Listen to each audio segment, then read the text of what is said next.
What's up everyone, this is Cher talking, welcome back to my channel. In today's video we're gonna talk about news performance in SaGa Universe. We got informations inside the game, data download, so we're gonna discuss it all. Starting with the server maintenance announcement that we'll have on 19th of January and will last for 2 hours. I do believe this will bring some big content, probably on a new year banner and events.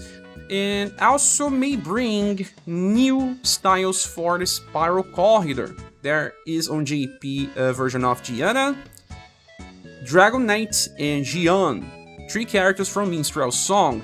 So there's a very nice skill to inherit into Global X Gianna if you have. The other 2 characters are just average. Now, they also announced the Unseen Festival Chooser banner, and this one was buffed on Global, and they made Chooser and Cindy Campbell very interesting units. There is also Berva that's kind of wherever. We'll discuss these characters right now in a few. Now, from the data mine, we see the banner image that is just standard. As you can see, nothing different, free pulls or anything. Then we have return of Seeker's Path. That should be coming after the event, I believe. And there is also a Leonarch expansion. This one will add the chapter number 4 for Leon. We'll also be getting some gems alongside coins to exchange for prizes like promotion scrolls, platinum tickets, and even equipments, as you can see from this picture. And then we also have 2,000 free jewels to get from the SaGa year-end missions round 3. Very nice, I thought it would stop on round 2. And the last picture just showcases the new Forge equipment that I do believe it's for critical damage, but I'm not so sure. When we get this update, I'll do a video about it. Now that we discussed everything that's coming in 2 resets, I should talk about the new styles. We have Chooser, the first style ever of him. He is actually a very good damage dealer for dexterity-based attacks, but he's pretty unique. He has claws in his hands and he deals slash and pierce damage with his best attacks. He's actually pretty good defensively with 88 and 87 and runs and will. This character will also self-buff because of his passive number 2 called Improving Spirit 1. Every time he attacks, he buffs 5% of all status and also recovers BP by 1. And this will change him forever. In JP, he didn't get this BP. He got a very good cycle on Global. And also when he attacks, he can recover HP with 37% chance. The heal will be around 1000. The third passive is called Ambitions. On the start of a turn, he grants himself Heat Up and Defense Up. The Heat Up increases his damage by 15% and will reach as much as 45 on max. And medium defense will give him as much as 30% reduction damage by turn 3, because it triggers on start. Well, you're not losing too much time, and it's even better than Flank Protect Tension by being much more offensive. He gets an AoE attack called Spread Shot that costs only 3 BP and grants morale down. It's the same attack that Doll got. And it's kinda nice because you can actually use a cycle where he can do damage and apply morale down, so bringing support to the party. But his selling point is Claw Bit Ejection, a 9 BP attack with Slash and Pierce. As you can see, he's pretty unique even though he's a gunner. And he deals S power, but this is very close to double S. 45 mod is already double S. And he creates 3 different chases called Claw Beat Assault, but they will not be used on the same turn like, well, Leon. Leon creates bullets that can be used forever in the fight. He creates 3 triggers and they will not be used together. So on the next turn after he created this Claw Beat Assault, he's gonna use it 1 bullet, for example, and then he will be left with 2 others. The good thing, you can stack many bullets. But then you have a 9 BP coast. He recovers BP by attacking, right? So he can actually use it on turn 1. Then turn 2 he uses a normal attack, but that will be blunt.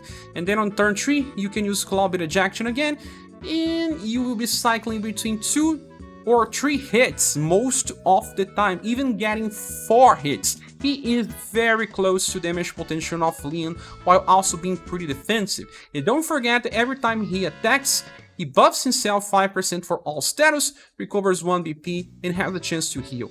pretty defensive, self-sustainable character, and if you don't have Leon, I really suggest you summoning for Chooser. If you already have Leon in another very strong pierce damage dealer, you can skip him, but he is an interesting meta character that we'll be discussing more in his full review. He also has a full AoE attack that has only blunt damage and can inflict critical to humans and mech for farming, because he can actually cycle blunt damage easily. Chooser is a triple S character, and I will still investigate his full damage potential, and if you don't want to summon for him now, you can wait. We'll talk more about this character for sure.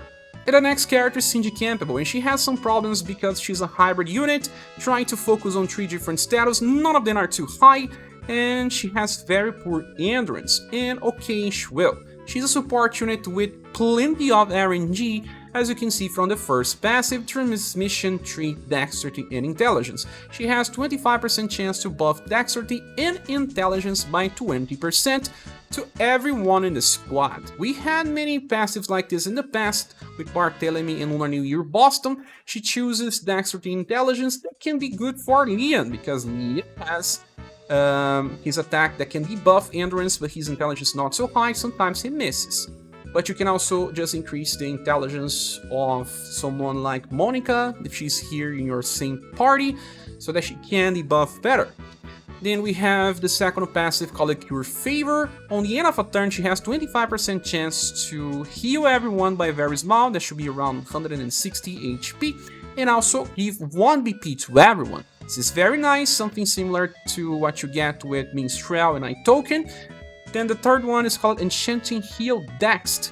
Now, on the start of a turn, she has 25% chance to recover all surviving allies by around 160 as well, but also buff their dexterity by 10%. So, we have 2 passives related to HP heal. 25 plus 25, you have average of 50% chance to heal every turn.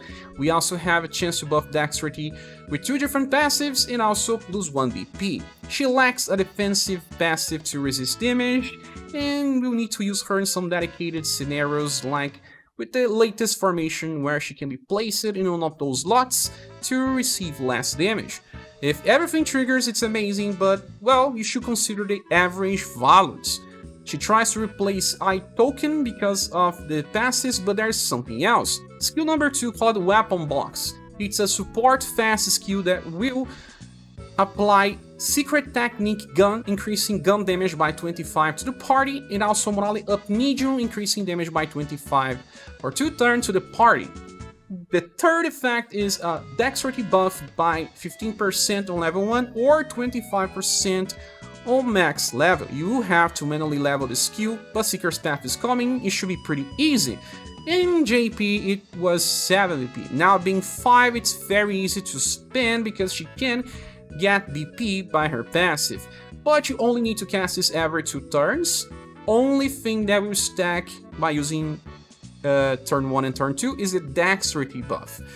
You can also save VP because she doesn't have any damage reduction passive. She may need to use Power Grab to self-heal. This attack here is actually nice, doesn't do much damage, but has a guarantee to debuff STR by 15% on max level, and will also recover her HP by around 600 or 700, but the attack needs to land, and her status are not that high in order to make this happen. And we'll use least agility intelligence, the status that she has bonus for, and the accuracy may be better because of this. You can even use an old weapon with accuracy plus, because she's not for damage, you only want to land the attack. The third skill is called Spider Despair. It's a full AoE attack with beat, damage, and shadow element that has a chance to debuff agility by 30%. Yeah, 30% on max level, and you can also use this if you don't need to heal to help out inflicting agility debuffs. It can also be used as an opener if you want, and if you are facing a boss that has martial arts attacks, for example, or if you want to decrease the accuracy of spell-based attacks. But it has an APB cost, that means that she may take some time to be able to use it again. In my opinion, she's all about Weapon Box and, well, circumstantial utility for Power Grab or Spider Despair. By being able to replace iToken in gun-based squads, she is actually very useful. She will increase damage for them even higher. And as you can see, we have double chances to heal. Aitoken only has 37, she has 50. And because of that, she also has a chance to buff Dexterity to the party. Imagine using CD alongside Chooser and Leon. If you can afford in the same squad, damage is gonna scale very high, and if you need to kill a boss in like 7 or 8 turns, they will make it much easier. Cindy Campbell is an SS plus character in our tier list. Very nice, you can still skip her, keep using Aitoken if you want, but she benefits gun teams. Now the last character will be Berva, and Berva is kinda, well, whatever. It's a character that's focused on counter, has good status because he's a martial artist, 117 for an STR, 115 for agility, very good endurance. He needs to be attacked with direct physical attacks in order to counter. His will is not bad as well. He only suffers from low charisma, but, well, this doesn't matter much. The first passive is Strengthen and Attack 2, increasing damage by 15% and starting the fight with 12 VP. Then we have Giant Combat. This one increases his counter by 30%, counter damage, and will also get OD Gauge when attacked, around 15 points. So you usually take 10 when you get hit. That means that if he gets hit 4 times, he already gets to OD. But since he's also attacking, sometimes attacking getting hit 3 times will allow him to get into OD. Then when he gets into OD, he will negate all sorts of blunt damage in that specific turn and also activate a counter attack called Berva's Uppercut. This is a triple S single target attack that uses blunt. So he negates blunt and counters with blunt. Well, some sort of problems that this game has. And he also gets fired up 6, that means 45% increase in damage on total, and 75 when doing counter attacks. But it all depends if his attacks are good enough, right? We have Sobat, a 1 BP skill that has C power. Well, the damage is good for the cost, but nothing special. Then his selling point is 1-2 combo. He attacks with A power and then enters a defensive counter stance. That's similar to last version of Boston, because he takes damage, you have to consider that. But this version of Boston I consider as superior because every time he counters he recovers BP and buffs endurance, although he does not have damage reduction passives, but that's just like the case with Berva. Berva will counter with an S power attack, blunt. Well, Boston can attack with both blunt and slash, has a better coverage, but both are inferior to Sekisushai as well. A Sekisushai is lightning and slash. And the last attack's Knockout Plus. This is a very strong AoE attack that can be used on turn 1 with Berva, and now we'll also be able to use it with many other characters. Use it for farming, but after using Knockout, he cannot do any AoE or anything. It's just for one wave clearing, and he will be able to in some fights. So, he's kind of a mid-term character for those that miss out on both Boston and Sekisushai, but is inferior to those two. And I can tell you that, well, you can still use Human Mail most of the time to counter with blunt damage and protect the party much better than Berva will ever do. With all that said, he's gonna receive a low SS grade in our tier list because of being a new character, but we'll keep an eye on him if he's useful or not. But let's get back here, guys. I hope this can help you understand these characters. I will make full reviews of them tomorrow and try to understand a little more about Chooser. I'm making some calculations about how his damage compared to Leon. He should not beat Leon in long fights, but he can start attacking. Leon start charging. So there is a difference between those two characters, and he deals pierce damage too, while Leon is all about blunt, slash, and cold. So if you miss it out on pierce damage, it's actually a very nice pool, and if you get Cindy, you're pretty much set for all content that requires using gun units, especially Remembrance. With all that said, this is the news. I hope you enjoyed the video. Please click the like if you enjoyed it, and I hope to see you soon in the next video. Bye!